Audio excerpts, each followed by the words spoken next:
Hello and welcome to yet another episode of Afroshowbiz News. Once more, we are here to bring you all things art and entertainment from around Africa. As always, we love hearing from you, so send those emails at afroshowbiznews@sabc.co.za. Also follow us on Twitter. Our handle is @AfroShowbizNews. Let's have a look at stories making headlines this week.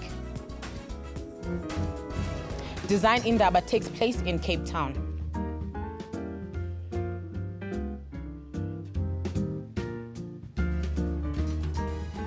Malawi's musicians have to pay a little more extra to record their music.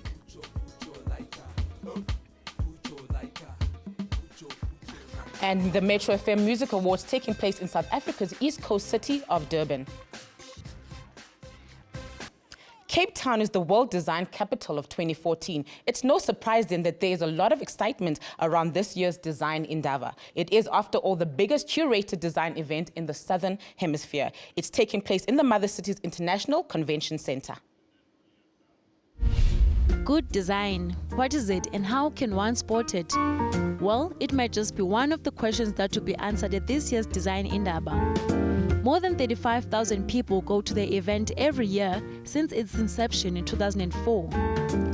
One of the partners this year is MTN. They spoke to the SABC's Espresso Breakfast show. Seldom do you see so much creative talent in one space. So I was speaking to the guys that are here internationally. So there's a massive collection of probably the best designers in the world here in South Africa. And they were telling me that you don't get this in Europe. This is a first. The theme for this year's Design Indaba is Africa is Now. This expo is the only platform that showcases advertising, crafts, deco, fashion, product design, industrial design, visual art, and loads of other designs under one roof. Newbies are also given a chance. The Emerging Creative program gives them a chance to be nurtured. The use of local materials is encouraged here, and the exhibit also speaks to one of the 4 themes of Cape Town's program for World Design Capital 2014. Today we are joined from our Cape Town studios by South Africa's renowned fashion designer, David Tlale. Tlale has showcased most of his clothing collections in South Africa's fashion weeks and internationally. The most recent one was when he was at the New York Fashion Week and had his first solo runway collection last month. This weekend, David will also be showcasing his fashion collection at the Design Indaba Expo in Cape Town. Hello, David, and welcome to Afroshowbiz News. Thank you. Thank you for joining us. Now, David, you just came back from the New York Mercedes Fashion Week. Please tell us about your experience. The experience in New York has been super amazing. First of all, I've showcased several times at New York Fashion Week, and for the past 3 seasons, it has been like an installation. And this time was our first runway showcasing. And I must say the process of preparing for a runway show is totally different, because in South Africa, we have everything set for us. I would say we're kind of spoiled. But in New York, everything works totally different, whereby you work according to the availability of the models, according to the availability of space, and so many things. But I mean, the experience has been super amazing, because you get to realize it's not only about just showcasing. After showcasing the product, you have to get there and sell. You get to have a showroom. You get to meet the buyers and so many other things. But I'm saying our journey as David Tlale at New York Fashion Week has just begun, because we're already starting to prepare for our spring-summer collection, which is in September. All right. Now, David, as we mentioned, this was your first runway solo collection. Tell us, how has been the reaction from the public with regards to your designs, that is? I mean, the reviews have been phenomenal. First of all, I mean, the likes of Fan Mullis, who is a founder of Mercedes-Benz New York Fashion Week.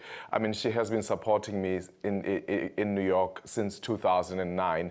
And it was really affirming that after the show, she comes backstage to say, this has been one of the best collections that you've ever done by far. It is starting to become ready to wear, easily accessible, and I think you are going to do well. And that statement for me was really affirming. And from the editors, I mean, different publications, we're getting really amazing press reviews, and also with the buyers and also distributors, because that's the journey we are on. People are like saying, we have seen most of your work, and this collection currently is starting to really translate into, it could easily translate into sales. Okay, now David, today you are currently showcasing your line at the Design Indaba Expo. What sort of work have you prepared for today? For Design Indaba, I mean, it has been made possible by the Cape Town Fashion Council and SIDA. We have collaborated with Vlisco, which is a African fabric printing mill out in the Netherlands.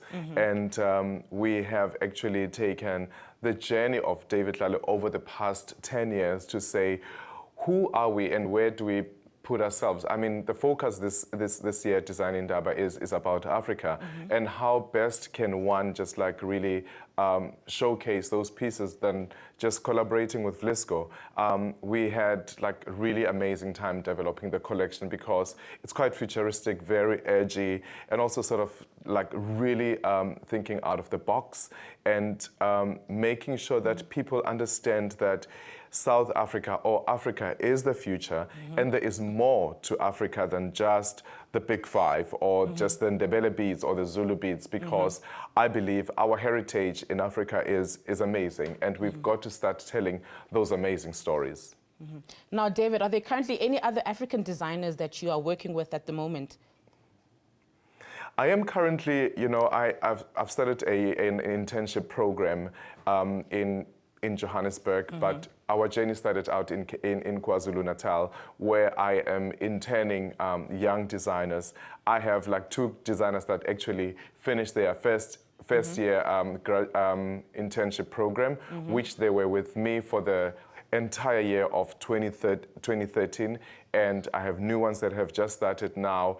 And in March this month, on the 21st at 3:30, we will be showcasing and launching these designers at African Fashion International Joburg Fashion Week, which is going to be like really amazing, because I believe as a brand, David Tlale, we've got to start imparting knowledge, because it's not about the glitz and the glamour. I'm about to say, I'm about transferring knowledge and making sure that young designers understand that whatever we do from concept to product has to translate into business and profit. All right. Now, David, thank you so much for joining us. It's been a pleasure having you on the show.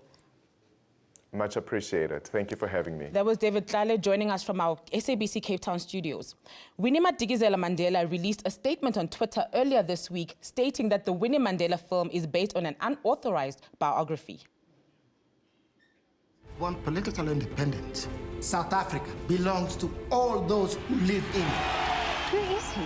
The movie Winnie Mandela portrays the personal and political life of the activist and ex-wife of former South African President Nelson Mandela. Winnie has said that she'll be distancing herself from the film after numerous attempts to reach out to filmmakers. This was to ensure that the film reflected her truth. However, her advances were rejected. We were all created free. Viva ANC! Viva! In a statement released on her website, Winnie said, unlike the movie Long Walk to Freedom, the film was based on an unauthorized biography. Therefore, she and her family will not be associated to the film. What are your plans now that your husband's been sentenced? I will not allow the selfless efforts of my husband to be abandoned. The movie also sparked controversy when it was reported that Winnie Mandela was unhappy with the international stars, including Jennifer Hudson and Terrence Howard. However, she has since said that she had no problem with this regard. Your daddy will be so proud. Where's the father? Away. Wife for this. We must break up. The movie is scheduled to be released in South Africa this month at selected cinemas. What have you done to my wife? They have made me strong. We are winning, Nelson. We are winning.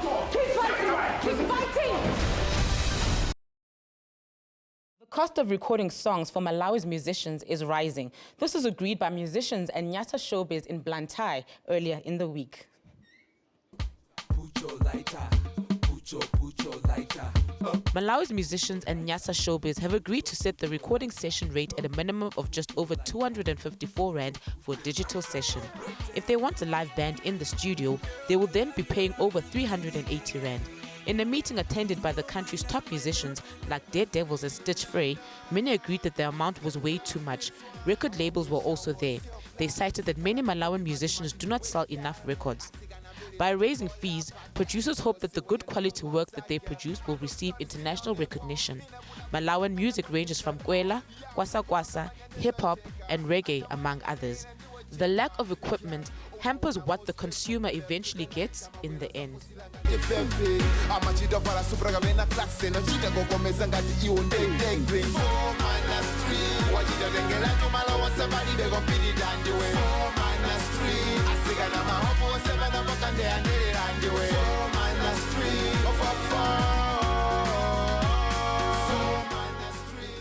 We will now go for a short ad break, but do stay tuned for more.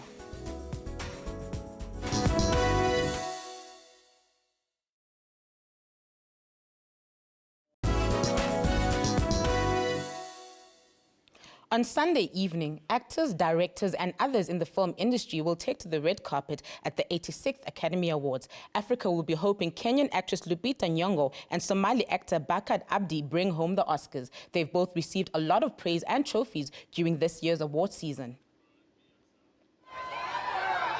Preparations for this year's Oscar Awards are currently underway in the United States. These awards have seen a majority of African actors and actresses securing themselves a place in the ceremony based on their outstanding performances. These include Lupita Nyong'o and Chiwetel Ejiofor, nominated for the Best Supporting Actors on 12 Years a Slave. The film is based on the 1853 memoir of Solomon Northup, a free black man tricked and sold into slavery.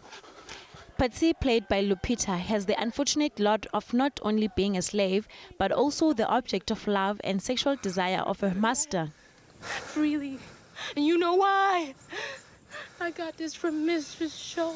This film has received praise also from the United Nations Organization for the touching storyline it has. Self-gang! Among many is Captain Phillips actor Bakadi Abdi, who has also received the nomination for the Best Supporting Actor, along with Tom Hanks. The film is based on the true story of a 2009 mass Alabama hijacking, an incident during which merchant mariner Captain Richard Phillips was taken hostage by pirates in the Indian Ocean, led by the Somali pirates. The Academy Awards will take place this Sunday. Sons of the Clouds is a film that tackles the political situation and occupancy of the Western Sahara by Morocco. The film is subtitled The Lost Colony. It is directed by Oscar award-winning Spanish actor Javier Bardem. It opened in Paris, France earlier in the week.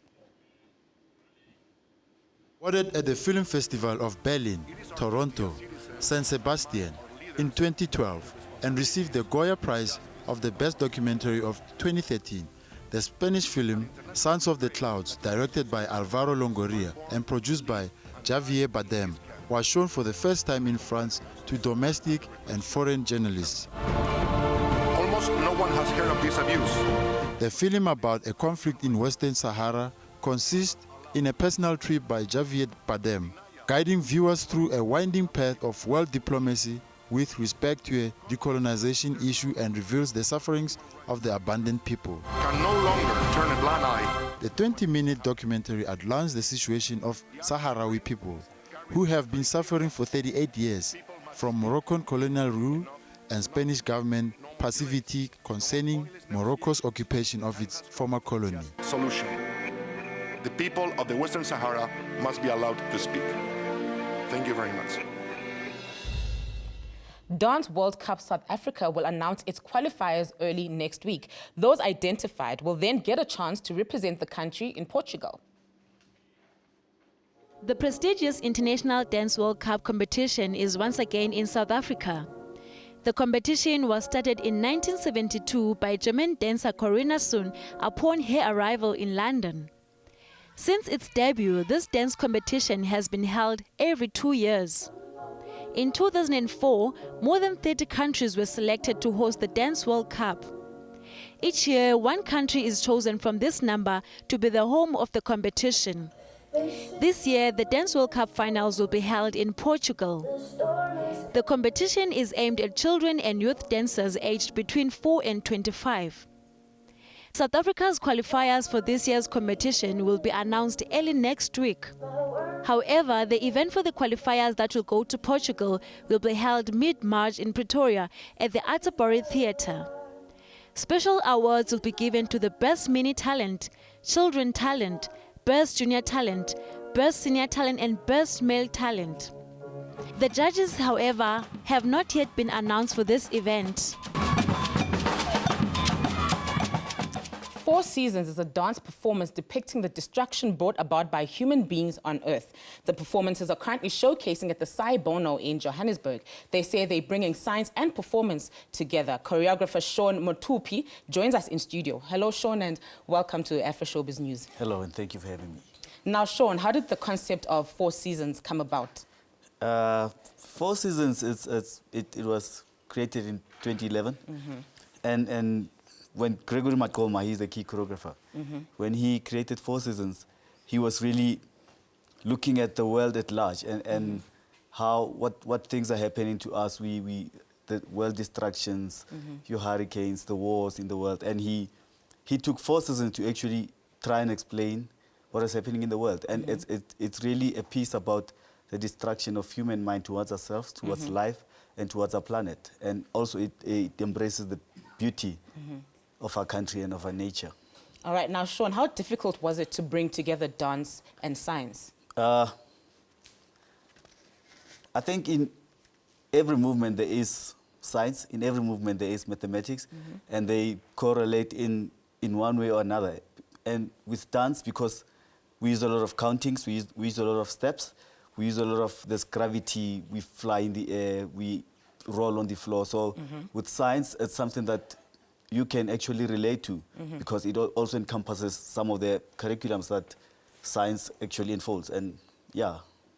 Now, with regards to your audiences, how have they received these performances? It has been well received, and now, because Four Seasons is one of the school's curriculum for grade 10 learners to 12.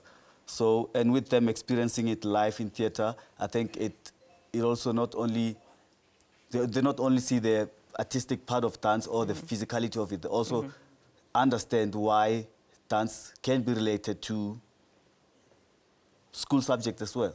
So it's really not only about movements, it's storytelling, it's educational, and it's such a broad piece of work. All right, now Sean, the show is currently showing right now. How long will it be running for, and are you planning to take it anywhere else? It's running until the 9th of March at Market Theatre.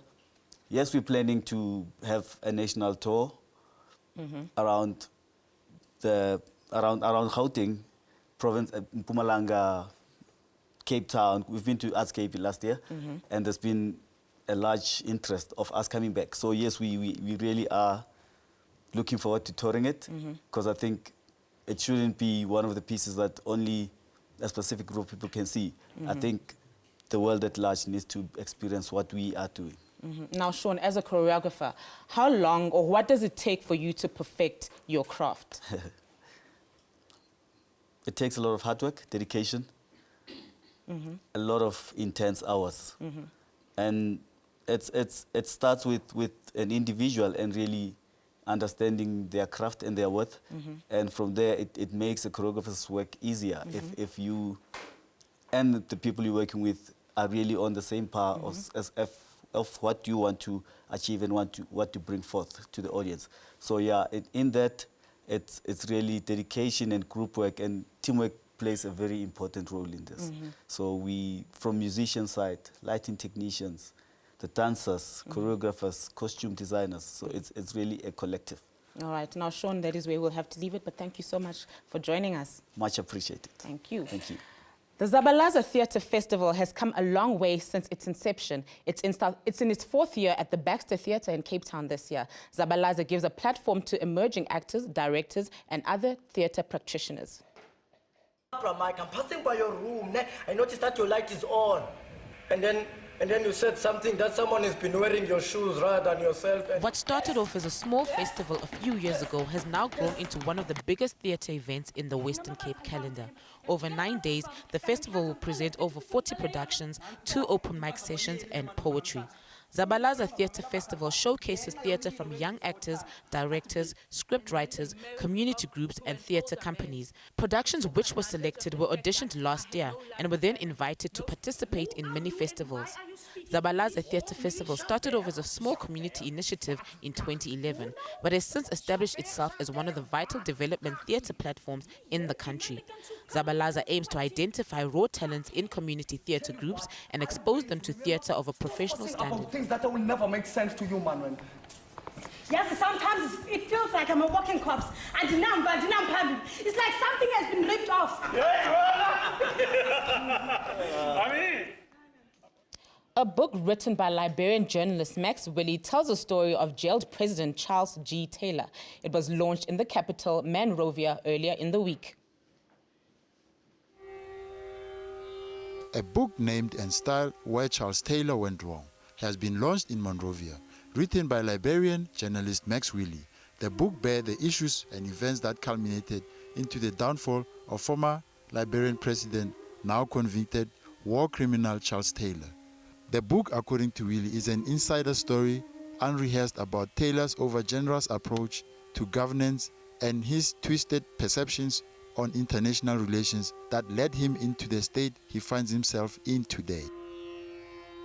Taylor's missteps and failures in Liberia, as well as his ill-advised role in Sierra Leone, were cited as some of the reasons where he went wrong, according to the book. It is said the book will serve as an effective guide that when you hold a national leadership position, there are certain actions and reactions that can contribute to your success or downfall.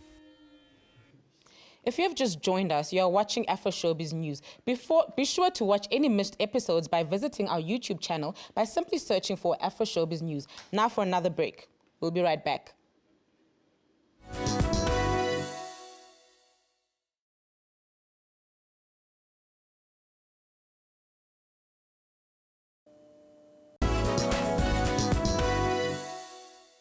Welcome back. The black carpet has been rolled out in Durban tonight. Music stars should already be entering the International Convention Center, where the 13th Metro FM Music Awards will be taking place. South Africa's largest commercial radio station, Metro FM, is hosting the 13th Metro FM Music Awards this Saturday. The awards will be held at the Inkosi Albert Luthuli Conference Center, ICC, in Durban. These awards will be celebrating and recognizing musicians who have contributed to the growth of the industry since the dawn of democracy. This year, the famous trophy has been given a makeover that embraces the look and feel and revolution of the Metro FM Music Awards. The theme for the awards will be celebrating 20 years of our democracy as a country through music. The award ceremony will be broadcast live on SABC 1. For the first time, the Metros will have a public viewing area where listeners will get to be part of the celebrations at Moses Mabhida Stadium in Durban. Tunisia has seen some political upheaval that has chased tourists away, but in an effort to change that, a music festival was organized at the old set of Star Wars films recently. DJs at the Dunes alight with electro dance music. Tunisia has seen a lot of political upheaval in recent years, but Tunisians got a chance to dance to some of the best club music in their country recently. They got to dance and let their hair down. The entertainment is courtesy of local Tunisian and international DJs. They are here as part of the first Dunes Electroniques Festival. Organizers say their aim is to promote the area again after 3 years of political instability. The main reason for organizing the festival here is the importance of the south of Tunisia for its extraordinary cultural and geographic patrimony. This region is suffering a lot because of lack of tourism and economy, specifically for the last 3 years. There was a special need to offer a means of pushing tourism. The setting for the 3 days was used in Star Wars films, but there have been warnings against visiting it lately. Festival goers say they never felt any danger, On est tous un peu dans le milieu informatique, on a un petit côté. Actually, I was a bit afraid, especially regarding to the situation of the country. But what I see that the place is secure and it's comforting. Et on n'est pas déçus du tout. C'est vraiment un décor de rêve. Organizers want to bring it back again next year, hoping it eventually becomes an annual festival. He's gone all over the world and made audiences there laugh a little. Now, Trevor Noah is back home with a new comedy show. He's performing at the Teatro in Monte Cassino in Johannesburg. I couldn't get help the other day when searching for The last time Trevor Noah performed at home was when he was telling South Africans that's racist. He would take situations from the country's racially charged social structure and turn them into comedy.